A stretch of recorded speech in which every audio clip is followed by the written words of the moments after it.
Senhor esteja convosco. Proclamação do Evangelho de Jesus Cristo segundo Marcos. Naquele tempo, descendo Jesus do monte com Pedro, Tiago e João, e chegando perto dos outros discípulos, viram que estavam rodeados por uma grande multidão. Alguns mestres da lei estavam discutindo com eles. Logo que a multidão viu Jesus, ficou surpresa e correu para saudá-lo. Jesus perguntou aos discípulos: que discutis com eles? Alguém da multidão respondeu: Mestre, eu trouxe a ti meu filho, que tem um espírito mudo. Cada vez que o espírito o ataca, joga-o no chão e ele começa a espumar. Range os dentes e fica completamente rijo. Eu pedi aos teus discípulos para expulsarem o espírito, mas eles não conseguiram. Jesus disse: ó geração incrédula, até quando estarei convosco? Até quando terei que suportar-vos? Trazei aqui o menino. Levaram-lhe o menino. Quando o espírito viu Jesus, sacudiu violentamente o menino, que caiu no chão e começou a rolar e a espumar pela boca. Jesus perguntou ao pai: desde quando ele está assim? O pai respondeu: desde criança. E muitas vezes o espírito já o lançou no fogo e na água para matá-lo. Se podes fazer alguma coisa, tem piedade de nós e ajuda-nos. Jesus disse: se podes. Tudo é possível para quem tem fé. O pai do menino disse em alta voz: eu tenho fé, mas ajuda a minha falta de fé. Jesus viu que a multidão acorria para junto dele, e então ordenou ao espírito impuro: espírito mudo e surdo, eu te ordeno que saias do menino e nunca mais entres nele. O espírito sacudiu o menino com violência, deu um grito e saiu. O menino ficou como morto, e por isso todos diziam: ele morreu. Mas Jesus pegou a mão do menino, levantou-o e o menino ficou de pé. Depois que Jesus entrou em casa, os discípulos lhe perguntaram: por que nós não conseguimos expulsar o espírito? Jesus respondeu: essa espécie de demônios não pode ser expulsa de modo nenhum, a não ser pela oração. Palavra da salvação.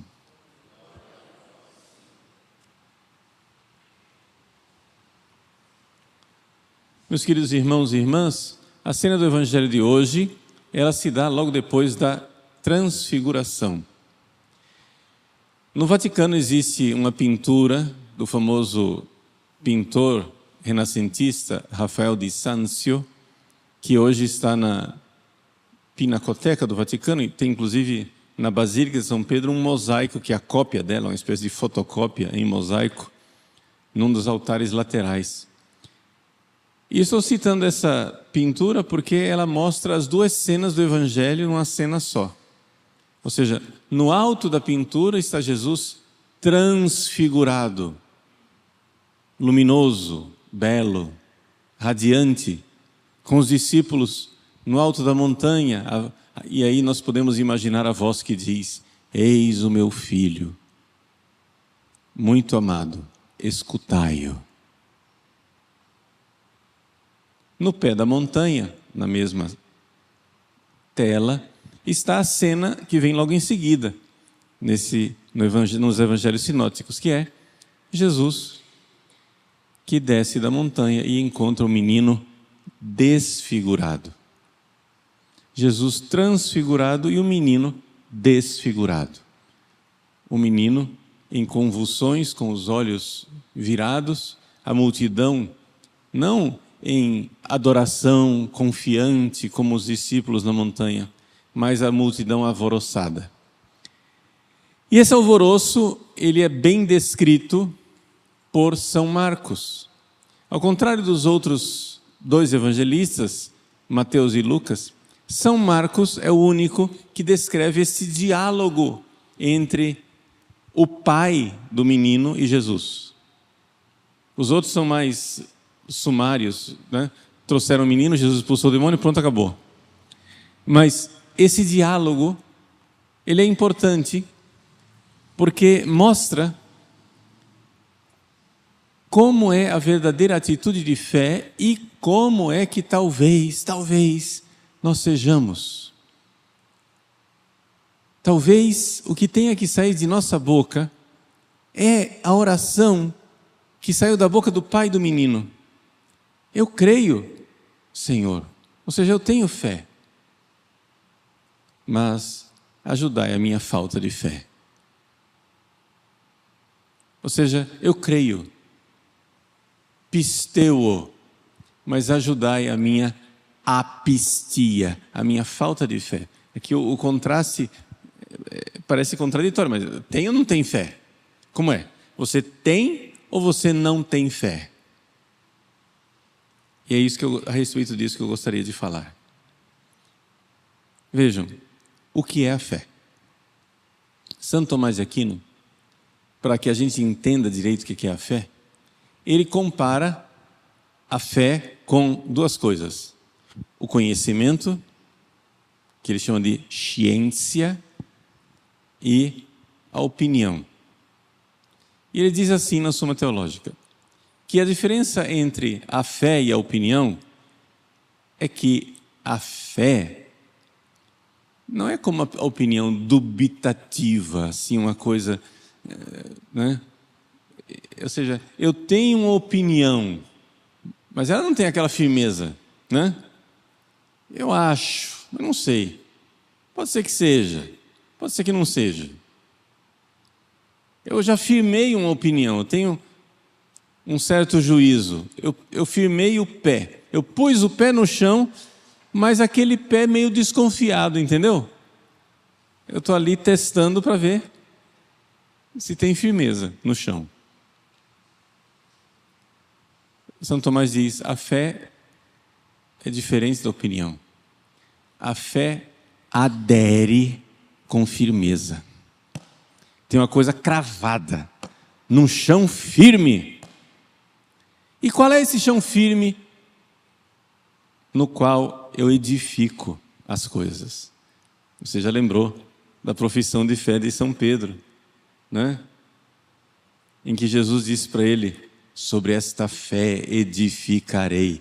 Essa firmeza, essa rocha, essa pedra, esse Pedro, qual é essa rocha? Por que é que nós podemos ter fé com firmeza e edificar a nossa vida inteira, a igreja inteira, tudo que nós somos nesse mundo, nós podemos edificar em cima dessa rocha firme, na certeza que nós não estamos construindo a casa em cima de um manguezal,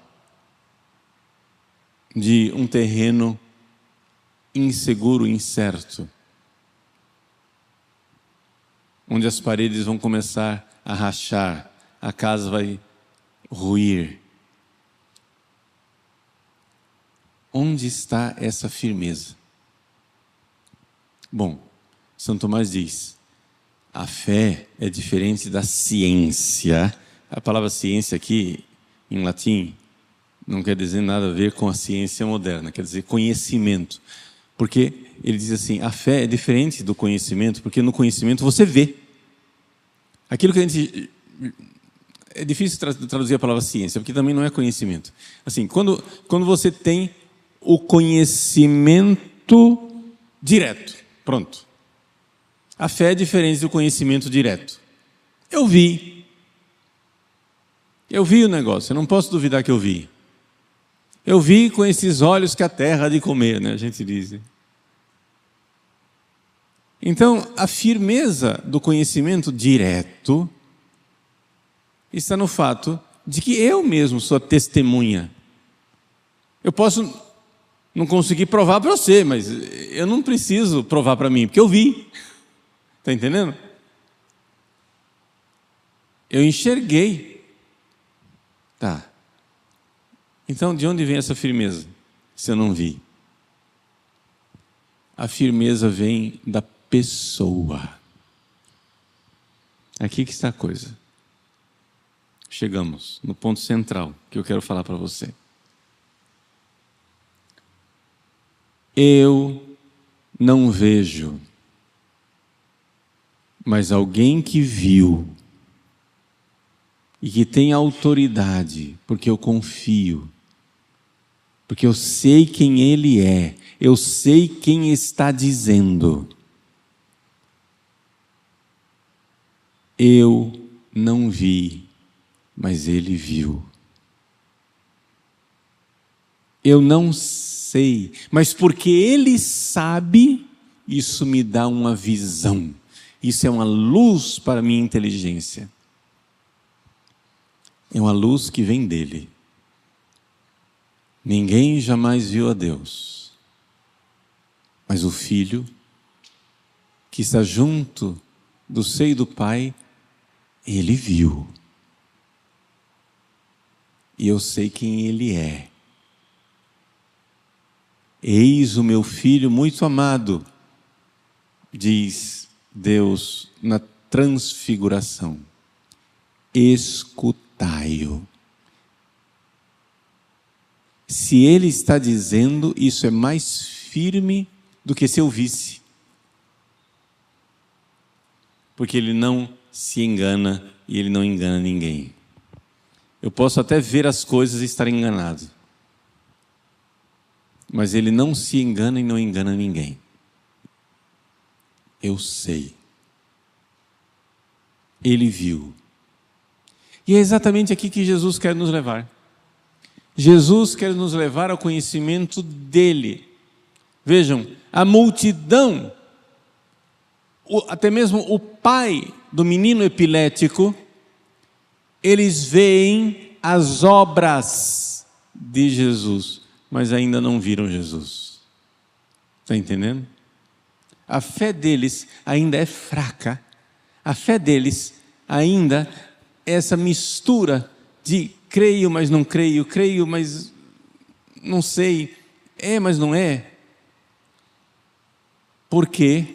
Porque eles creem, eles já viram a luz nos milagres.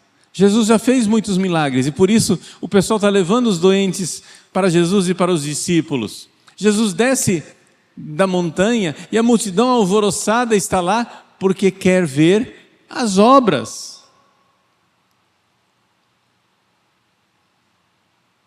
E o pedido inicial do Pai para Jesus é: se podes.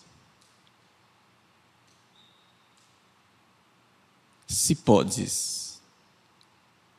Porque ele já viu Jesus fazer milagres, já ouviu falar que Jesus faz milagres, Jesus faz coisas. Então, aqui vejam que está tudo na obra. Se ele pode, se Jesus pode fazer. Jesus, se você curar essa doença, né?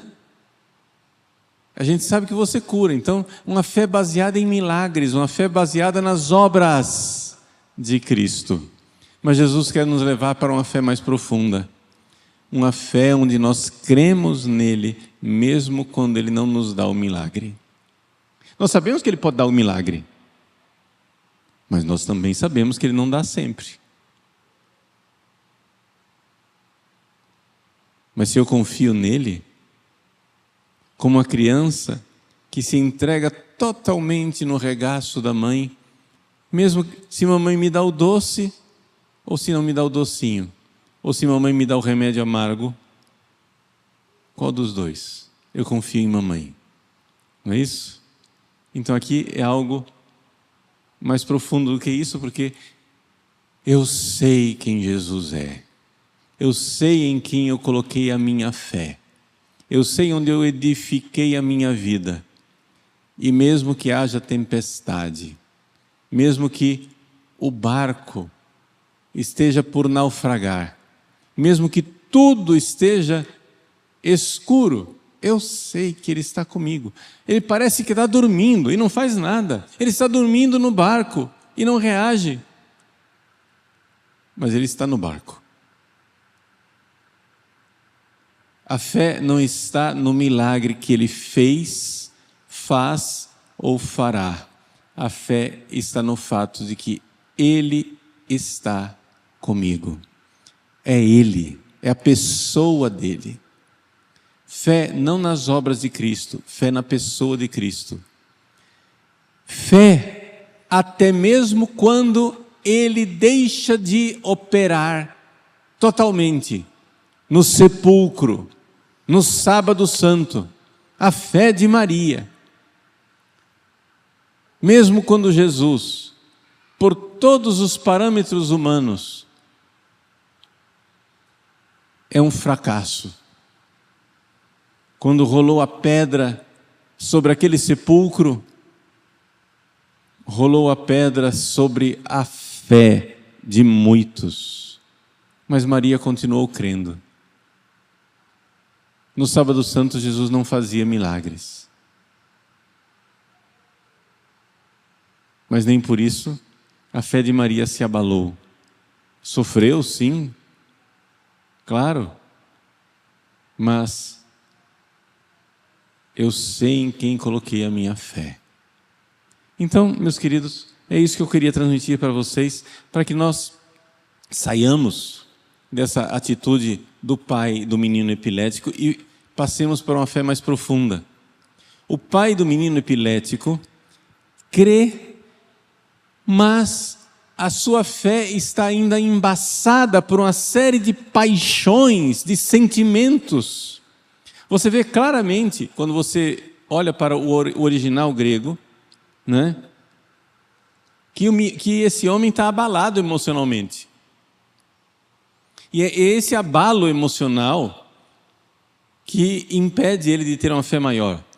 O versículo 24 diz assim, que o pai do menino disse em alta voz, né?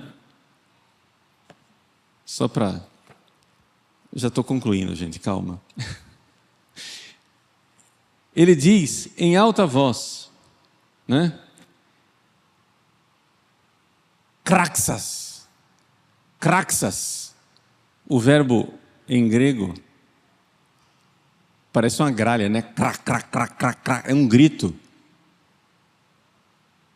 Ou seja, o pai do menino berrando.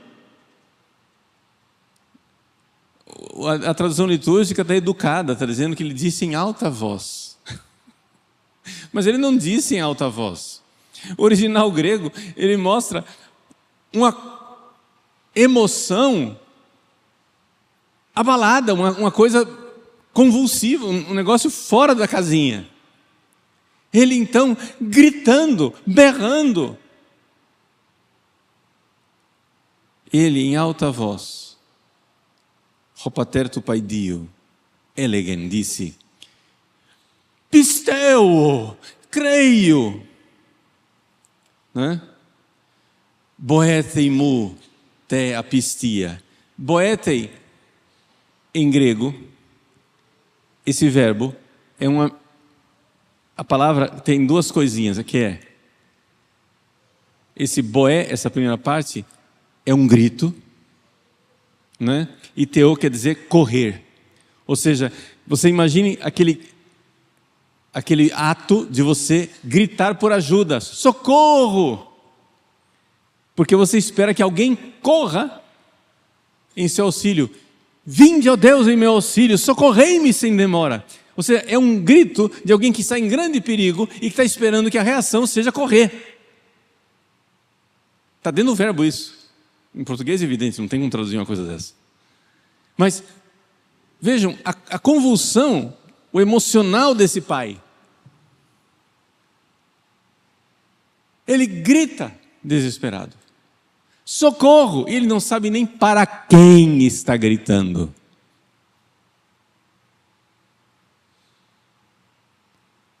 Eu creio, talvez ele queira dizer aqui, eu creio que tu podes fazer. Mas o texto que está subentendido é, embora eu não creia ainda em quem tu és. Entendeu? Jesus quer nos levar a que nós creiamos em quem Ele é. O que você está vivendo? A sua vida está desfigurada? Só confusão? A sua casa é parecida com aquela multidão alvoroçada? A sua casa está parecida com essa confusão ao pé da montanha?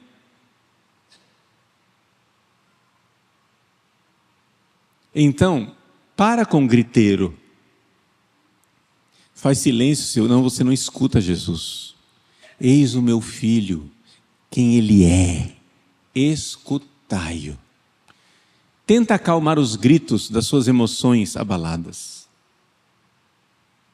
Tenta, seja um bom pai, uma boa mãe, pedagogicamente, para conduzir essas emoções doidas que estão dentro de você, né? É raiva, é tristeza, é ansiedade. Tenta acalmar um pouco essas emoções e ouve. É o seguinte: quem Ele é. Ah, mas Ele não está fazendo.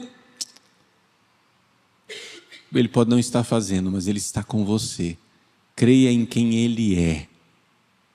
Não espere que Ele faça. Peça que Ele faça. Mas se Ele não fizer, continue crendo. Porque essa é a fé mais forte, é a fé mais arraigada. A fé mais forte não é uma fé no que Jesus faz, mas é uma fé no que Ele é. Mesmo quando Ele dorme no barco, mesmo quando Ele está morto no sepulcro, mesmo quando Ele nada faz, Ele é. Ele está mais vivo do que tudo. Ele é mais presença do que qualquer coisa que eu possa sentir nas minhas emoções. As minhas emoções dizem: meu Deus, por que me abandonaste? Mas a minha fé professa: Pai, em tuas mãos entrego o meu espírito. Jesus, que via Deus face a face aqui na terra, é para nós a certeza da nossa fé. Eu não vejo, Ele vê. Eu creio com a firmeza maior do que se eu visse. Porque eu creio que Ele vê e Ele não se engana e não engana ninguém.